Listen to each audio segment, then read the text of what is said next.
mengabaikan persoalan hukum. Anda mau dari mazhab mana? Silahkan salat.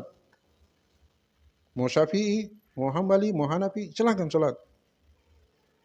Jadi saya waktu sampai di pusat sumber menjadi markas dunia dakwah ini, itu di Nizamuddin di India, di Pakistan, di Bangladesh.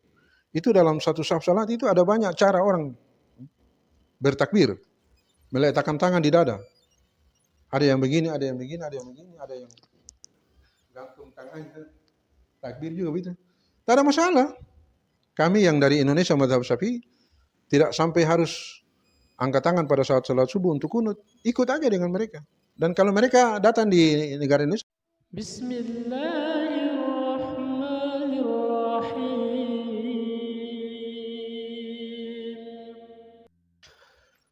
Assalamualaikum warahmatullahi wabarakatuh.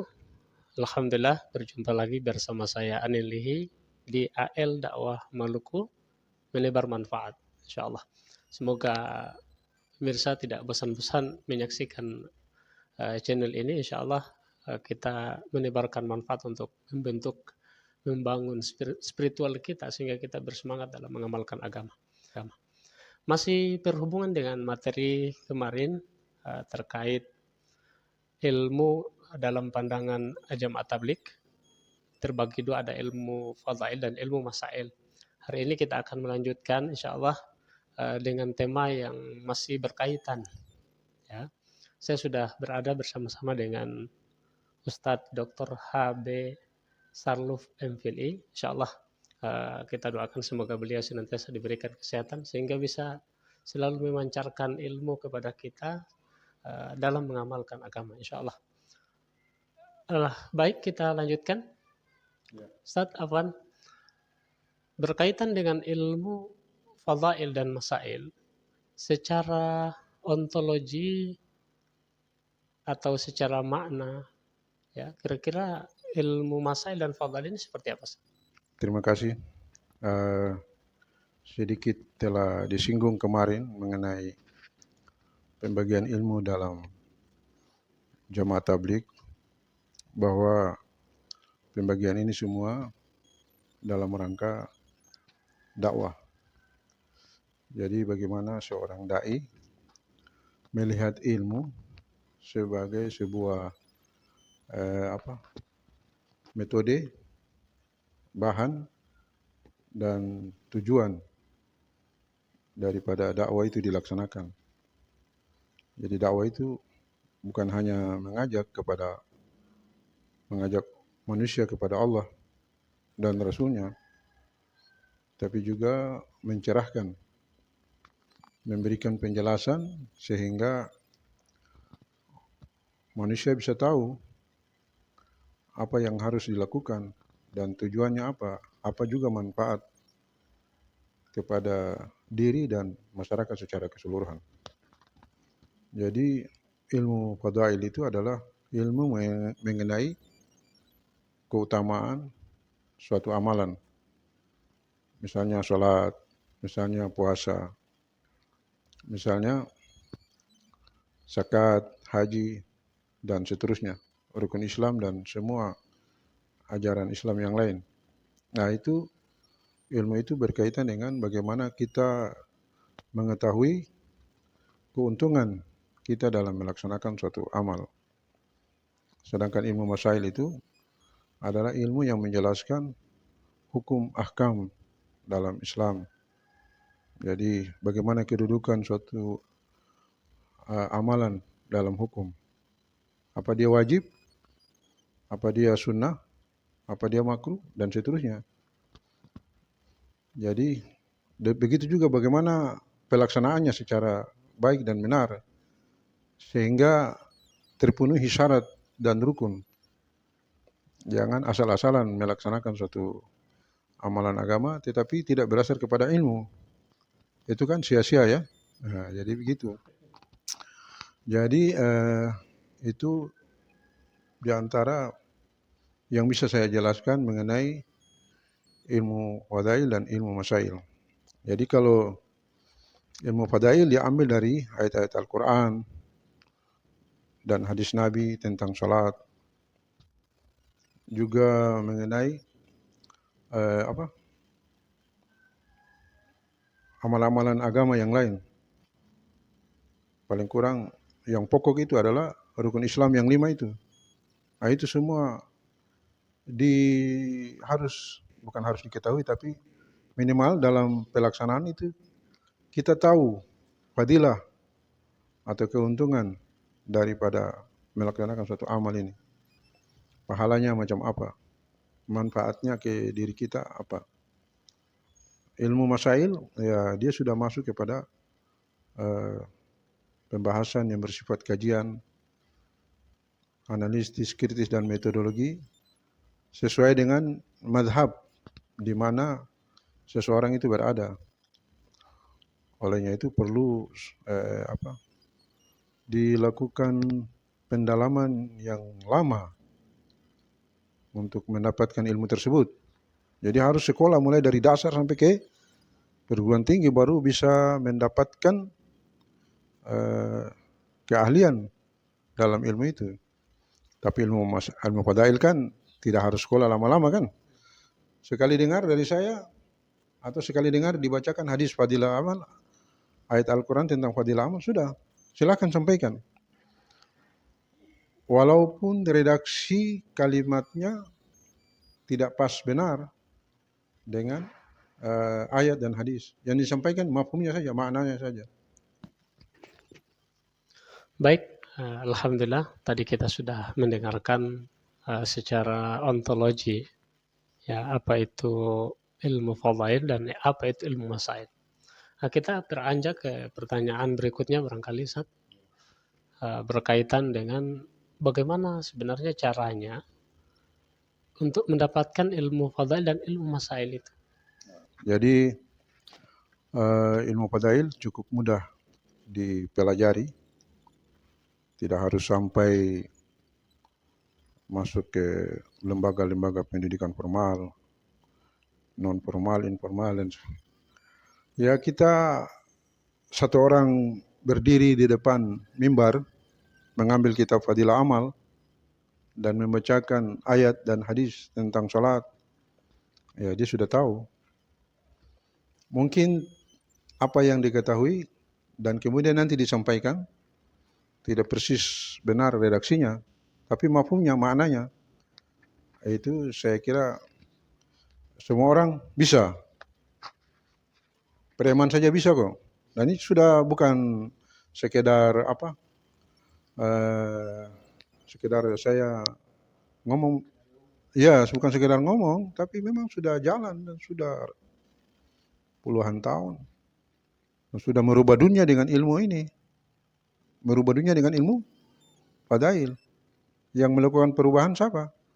Di antaranya itu preman-preman. Ya, orang-orang yang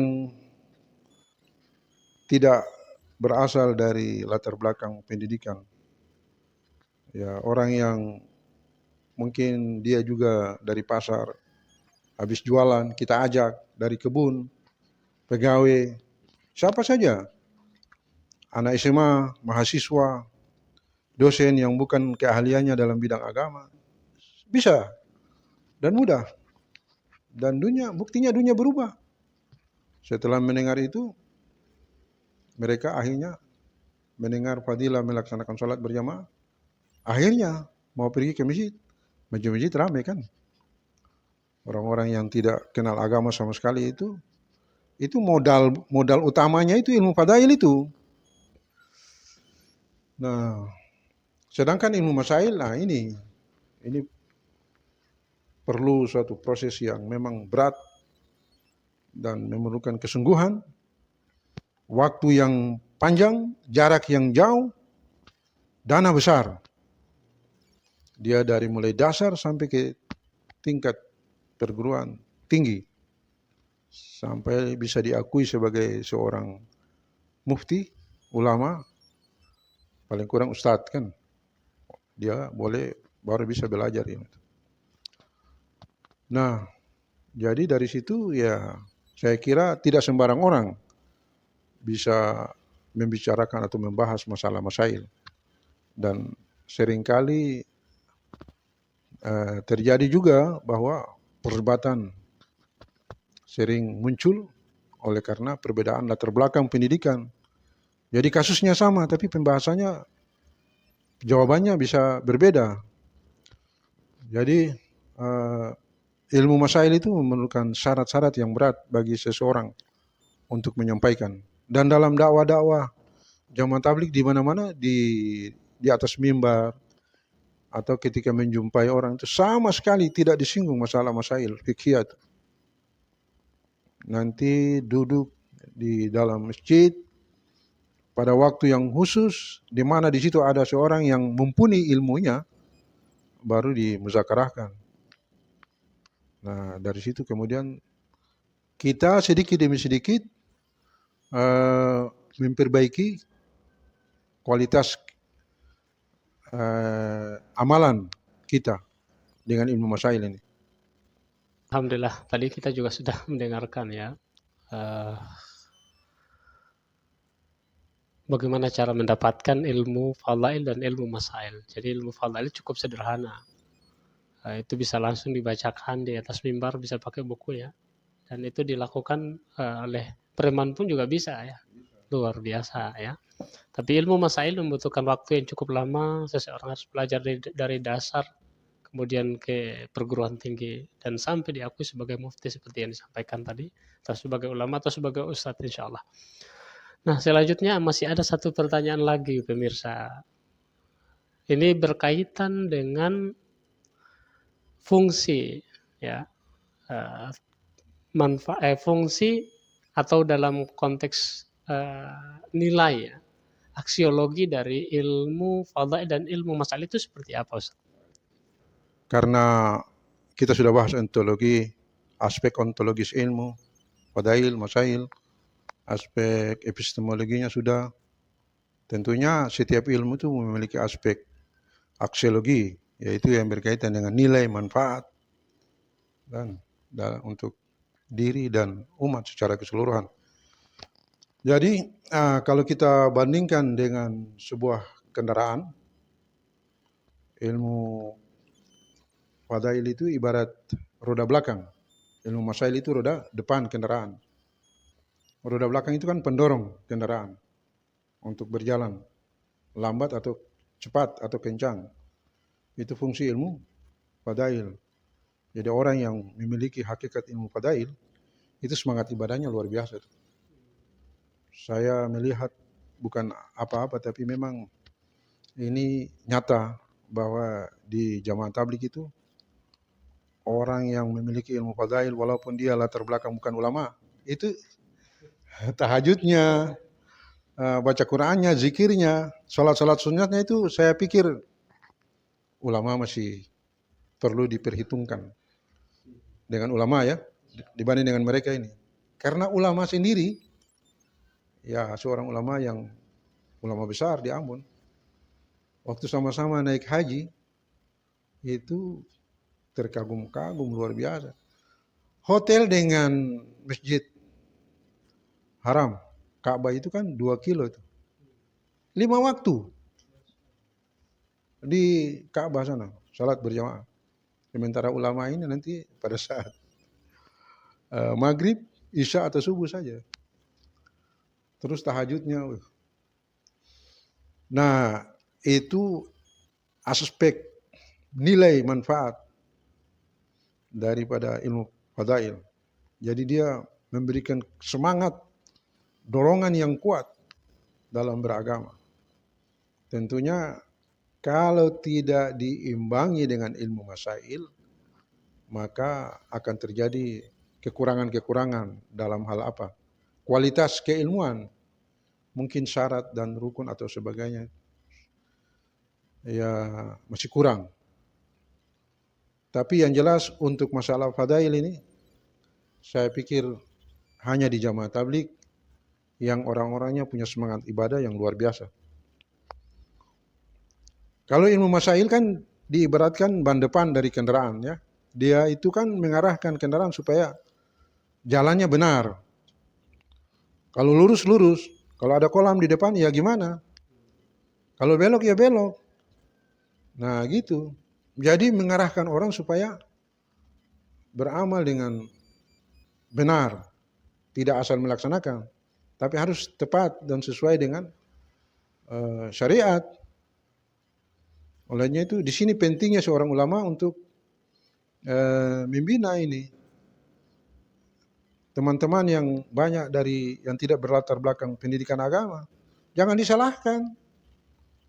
Ini setiap kali ceramah ada yang menyalahkan jamaah tabligh berdakwah tidak punya ilmu. Dia, Anda datanglah untuk bina mereka, jangan dilarang mereka untuk berdakwah. Anda tinggal ngomong tidak boleh ikut, mereka tidak punya ilmu, tapi Anda sendiri tidak mau membina mereka. Jadi nanti yang salah siapa? Lalu kalau mereka tidak berdakwah, bagaimana dunia ini bisa berubah? Maksiat mau dibiarkan merajalela terus. Begitu. Jadi harus kasih solusi, jangan dilarang. Nah, begitu.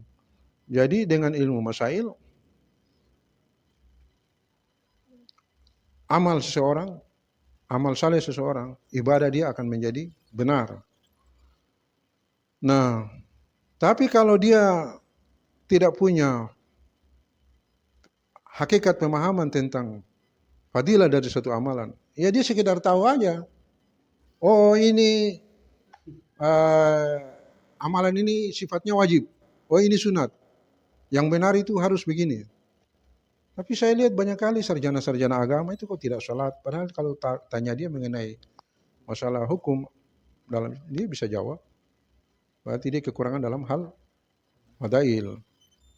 Olehnya itu harus dibentuk jiwa fadailnya. Sehingga klop antara masail dan fadail. Nah, ini ada efek juga. Jadi kalau masail itu menurut itu tidak terlepas. Kalau masail itu pemahaman suatu kasus atau suatu masalah berdasarkan masail itu tidak pernah satu. Antara ulama dan ulama dalam satu mazhab saja bisa berbeda. Apalagi dengan mazhab yang lain. Contoh misalnya ada ayat wa atimmus syiyama ilal lail, kan surat Al-Baqarah. Dan sempurnakanlah puasamu sampai malam. Ini ulama beda pemahaman mengenai makna malam. Ada yang mengartikan malam itu terbenam matahari. Ada yang mengartikan malam itu gelap. Jadi yang memahami puasa itu, yang memahami malam dengan pengertian terbenamnya matahari, maka dia akan berpuasa mulai dari terbitnya fajar. Begitu matahari terbenam, buka, makan. Puasanya selesai. Ya kan?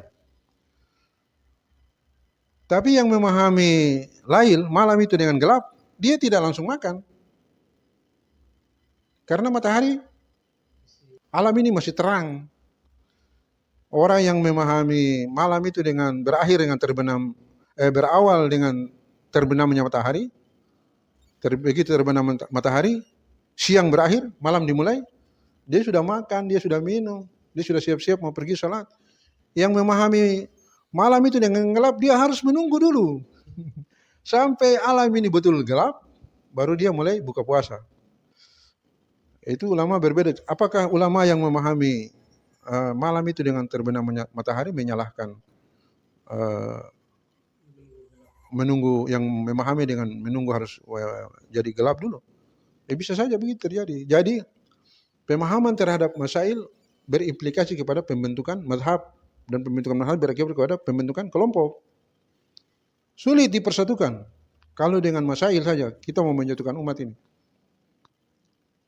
sulit. Oh, kelompok ini itu banyak kali terjadi, yang sana memahami, yang kelompok saya memahami lain dari kelompok sana, dibilang bid'ah, ahli neraka.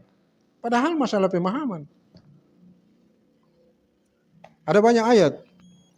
Ada lagi wala tangkihu ma nakaha aba'ukum minan nisa. Jangan menikahi seorang perempuan yang sudah dinikahi oleh bapakmu, ayahmu. Ulama Syafi'i dan ulama Hanafi beda ini. ulama Syafi'i memahami kata nikah itu dengan ijab kabul, akad nikah ini. Jadi siapa perempuan yang sudah dinikahi oleh bapak kita, yang sudah melalui ijab kabul, yang sudah melalui akad nikah ya, proses akad nikah. Tapi ulama Hanafi memahami akad nikah itu dengan bersetubuh. Jadi bersetubuh itu kan pengertiannya luas. Berzina juga. Itu dianggap juga itu makna nikah. Maka ulama Hanafi mengatakan bahwa kalau ada perempuan yang sudah melakukan hubungan seksual dengan bapak kita, walaupun tidak tanpa melalui proses akad nikah, itu masuk dalam pengertian istri di ayat tadi.